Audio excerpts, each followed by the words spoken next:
La condition animale et la condition humaine.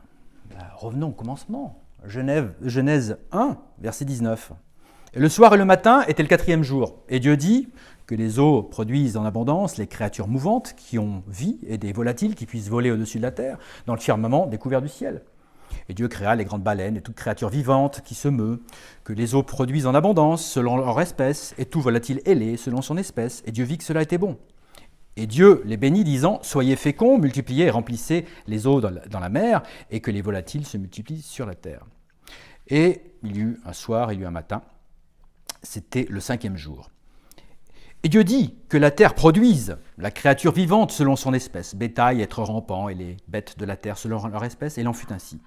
Et Dieu fit les bêtes de la terre selon leur espèce, et le bétail selon son espèce, et tout être qui rampe sur la terre selon son espèce, et Dieu vit que cela était bon. Et Dieu dit, mais là c'est plus une espèce, faisons l'homme à notre image, selon notre ressemblance, et qu'il domine sur les poissons de la mer, et sur les volatiles dans l'air, et sur le bétail, et sur toute la terre, sur chaque être rampant qui rampe sur la terre. Alors Dieu créa l'homme en sa propre image. Il ne l'a pas fait pour les animaux, il le fait uniquement pour nous. Nous ne sommes pas une espèce animale, non, nous sommes une créature de Dieu à son image. En l'image de Dieu les créa-t-il, mâles et femelles, les créa-t-il, et Dieu les bénit, et Dieu leur dit, soyez féconds, multipliez, remplissez la terre de nouveau, et assujettissez-la. Remplissez la terre, parce que ce n'est pas de nouveau, elle n'avait jamais été remplie avant. Mais ça, c'est une mauvaise traduction, malheureusement, de la King James française, qui n'est pas parfaite, parce qu'en anglais, c'est replenish. Donc elle a compris que c'était replenish. Non, replenish, ça veut dire remplir, tout simplement. Remplissez.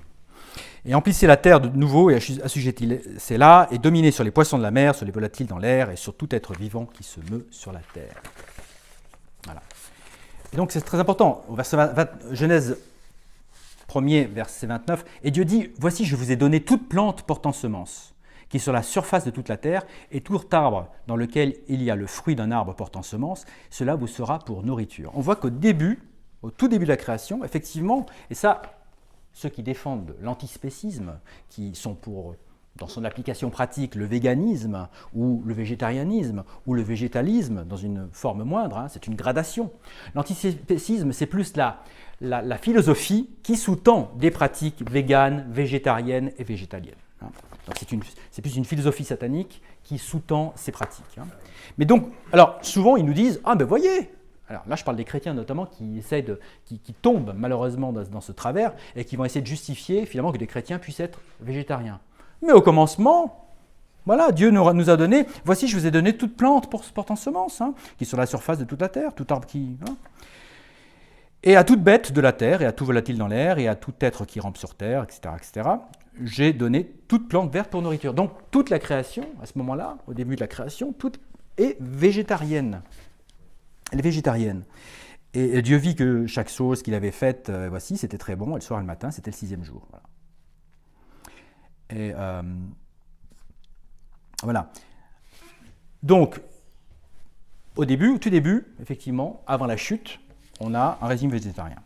Alors, il y a quand même une différence entre l'animal et l'homme, c'est que, par exemple, c'est l'Ecclésiaste qui dit, dans Ecclésiaste 3, verset 18, « J'ai dit en mon cœur, concernant la condition des fils des hommes, que Dieu puisse leur montrer et qu'ils puissent voir qu'ils ne sont eux-mêmes que des bêtes. » Alors, effectivement, on a une nature physique qui peut s'apparenter dans nos corps. On a mon chien, il a 2 yeux comme moi, il a un nez comme moi. Donc dans notre physique, il y a quelque chose qui peut nous ramener un petit peu au monde animal. Oui, effectivement.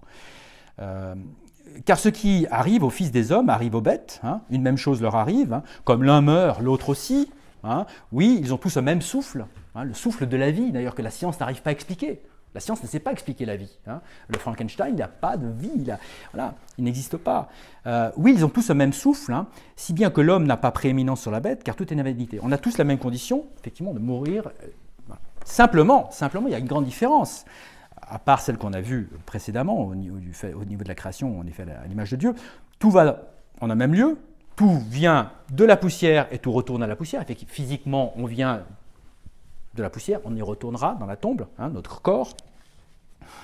Euh, mais la différence, elle est là. Et l'Ecclésiaste continue au verset 21. Qui sait que l'esprit de l'homme va en haut et que l'esprit de la bête va en bas dans la terre? Grande différence. Quand nous mourons, nous retournons à Dieu. Quand le chrétien meurt, en fait, il s'endort et il est présent avec le Seigneur. Être absent du corps, c'est être présent avec le Seigneur. La bête, elle, l'animal, descend dans la terre, redevient poussière et elle ne va nulle part. Elle n'a pas d'âme. Elle n'a pas d'âme qui vive éternellement, que ce soit au paradis ou mort en enfer. Non, l'animal, voilà.